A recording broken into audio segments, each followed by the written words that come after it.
Hello, and thank you for joining me for Scots United, where I, Scott, and my team of Scots, who are also me, bring you the latest in movies, television, and pop culture.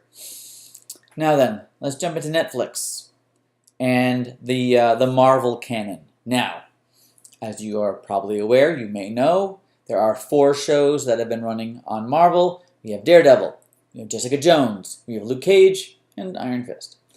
And they all, teamed up for the Defenders, which isn't going to happen again. So, scorecard as it is. Daredevil started out strong, got a little bit wishy-washy. Jessica Jones, consistently good, 2 seasons of that. Luke Cage, different, great. Mahershala Ali, good people. Mike Coulter, oof, gosh, good times.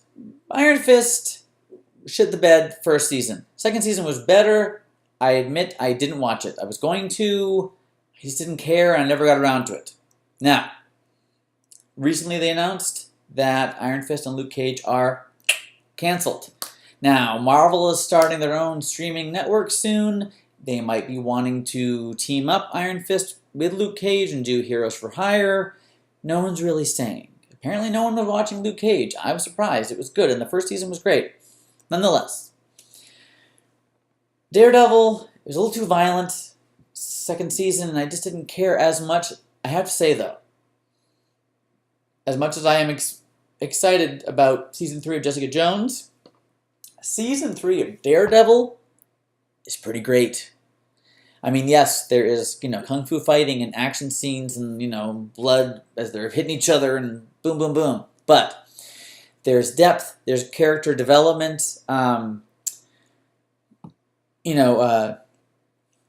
Deborah Wall that plays Karen Page, who used to be in True Blood as well, she's great. Charlie Cox is dreamy as fuck, and he's great, let's be honest. But also, they got Joanne Whaley to play Sister Maggie, a nun that helped raise Daredevil, Matt Murdock.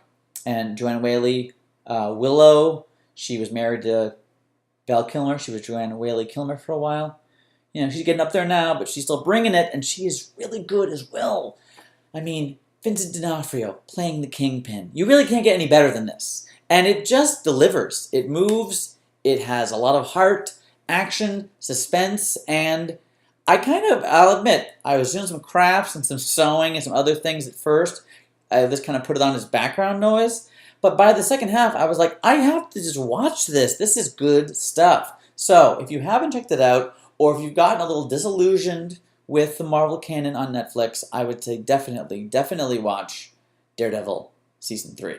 And speaking of Netflix, let's go to Scott and talk about another show, a little import from the UK called Bodyguard.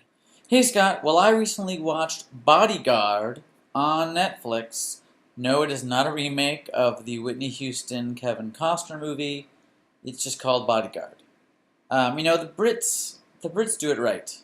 6 episodes, boom, boom, boom, and it moves really fast. It starts off with a attempted bombing on a train, and it just goes from there. Now, is it a little bit racist?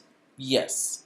Does it, though, kind of flip on itself and kind of address that in some ways? Also, yes.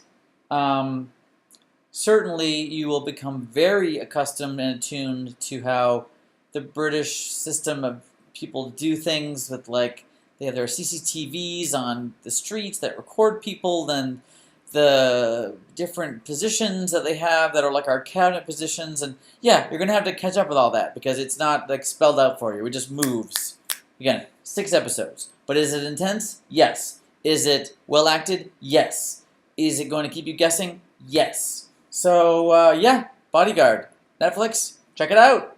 Okay, so it looks like if you're in for a thrill ride, in for suspense, action, excitement, check out The Bodyguard, Netflix, 6 episodes, worth your time.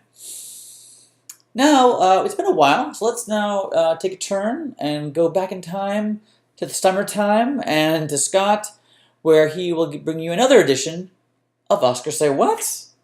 We can't talk about Oscars that have been denied for too long without talking about Glenn Close. 6 nominations. Who has 6 nominations and no wins? Not very many people.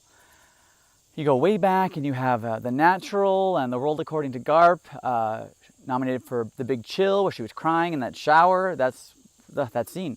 Then you have like Dangerous Liaisons, and then more recently you have Albert Nobbs, or Knob, I forget. But nonetheless, a man, but not a man, a woman dressing as a man.